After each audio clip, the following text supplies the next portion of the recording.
चलो हल्ली ना अब चले मत करो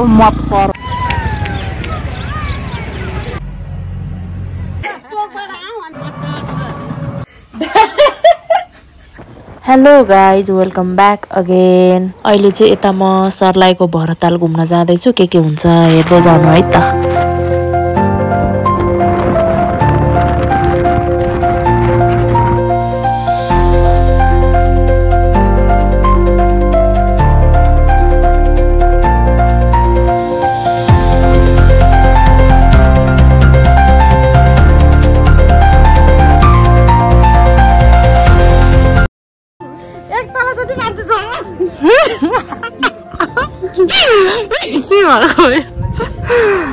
यस्तै हो यो मेनुका म्याम यता के हेर्नु डरले सातो पुगेको रहेछ उठ चढेको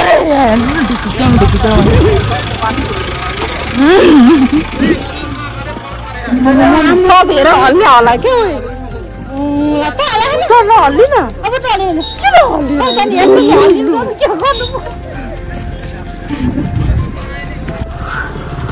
उठ पनि चढ्यो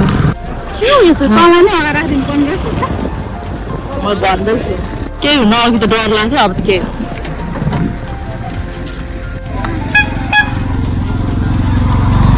मत करो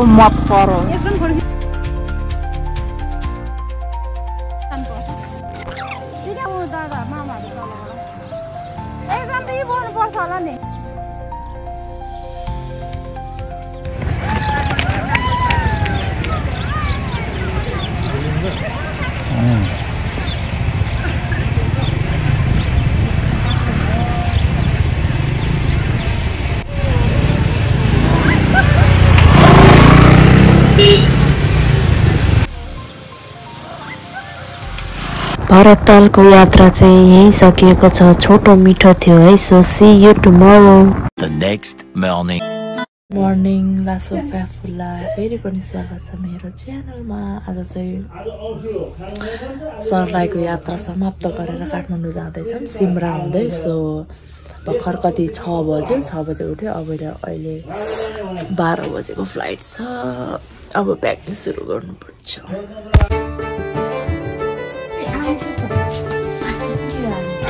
प्याकिङ हुँदै हाम्रो सुनिस् त अलिकति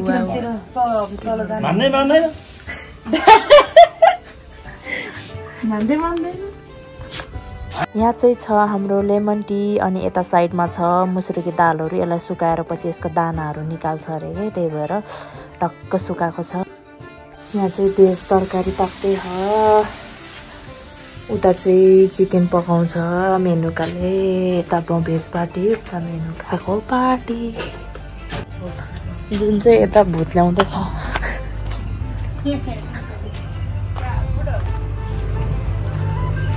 सक्यो।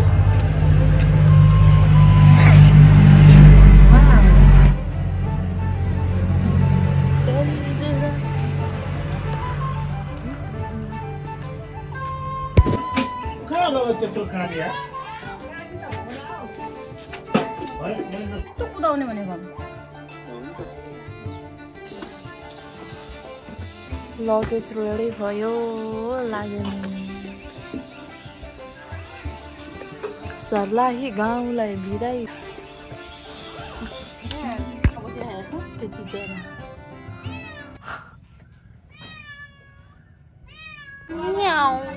लु म्याउ पनि बिदाई गर्न हामीलाई।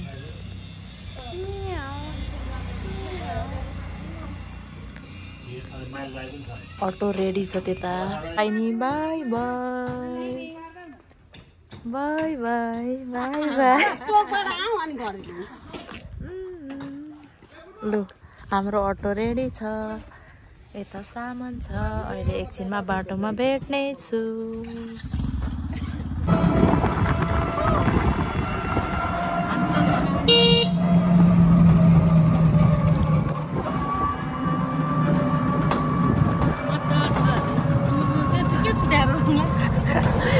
मेरो यहाँ मेमोरी छुट्यो। सबैलाई bye bye bye bye bye bye bye bye bye bye bye bye bye bye bye. त्यतिकै बाई बाई।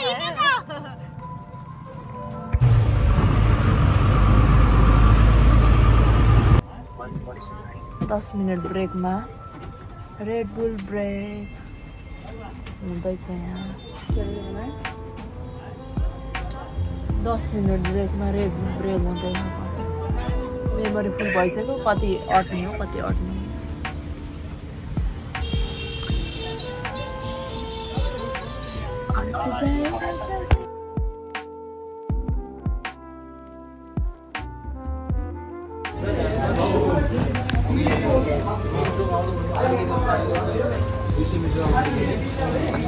सिमरा एयरपोर्ट आइपुग्यो फ्लाइट डिले ब्रेकफास्ट गरियो गाइज फ्लाइट डिले भएर चिसो दन्काएर फेरि अर्को ठाउँ जाँदैछौँ प्लेनै आएन यस्तो चिज खाने मैले एकचोटि 70,000को घाटा पाउनु दिदी डेन्जर छ म त पाले भएर भन्छु दिदी डेन्जर छ बोर्डिङ पासहरू लिएर आइसक्यौँ अब गएर एकछिन बस्छौँ किनभने प्लेन पनि आएन नि त प्लेन आएपछि थाहा पाइहाल्छ त्यसपछि दक उड्दै आउनुपर्छ है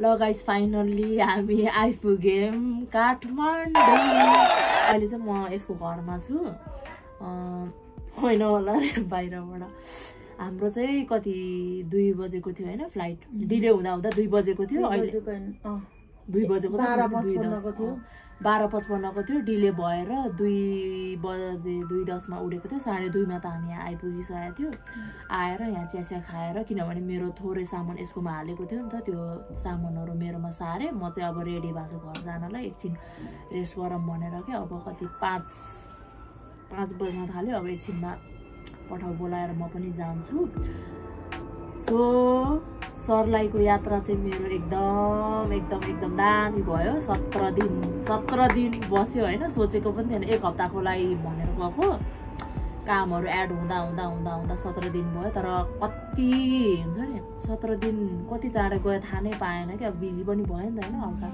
अब 1-2 ठाउँमा त घुम्न जान पनि पाएन अब नेक्स्ट टाइम भयो भने है सो सरलाईदेखिको यात्रा अब यहाँ समाप्त गर्छु तिम्रो के भन्नु भन्दै मेरो त केही भन्नु छ थकी छ उहाँ दिदी छु मलाई प्लेनमा चढे पनि रिङटा लाग्छ यसलाई जे गरे रिङटा लाग्छ सो यस्तै थियो हेरेर इन्जोय गर्दिनु होला भन्दै नेक्स्ट भिडियो अब कहिले हुन्छ थाहा छैन अब अहिले त ब्याक टु ब्याक आइरह नि त किनभने अब त्यस्तै पनि भएर अब नर्मल घर बसिरहेको भने त के भ्लग बनिन्छ र अब कतै गयो भने नयाँ भ्लग आउला नभए त अलिकति टाइम लाग्छ होला भन्दै मेरो लाइकलाई मेरो भिडियोलाई यो प्रेसेस लादेखि सबै वर्ड उड्नुहुन्छ मेरो भिडियोलाई लाइक शेयर कमेन्ट सब्सक्राइब सब दिदिनु भन्दै बाई बाई नमस्कार नेक्स्ट भिडियोमा भेट्नेछु है सी यू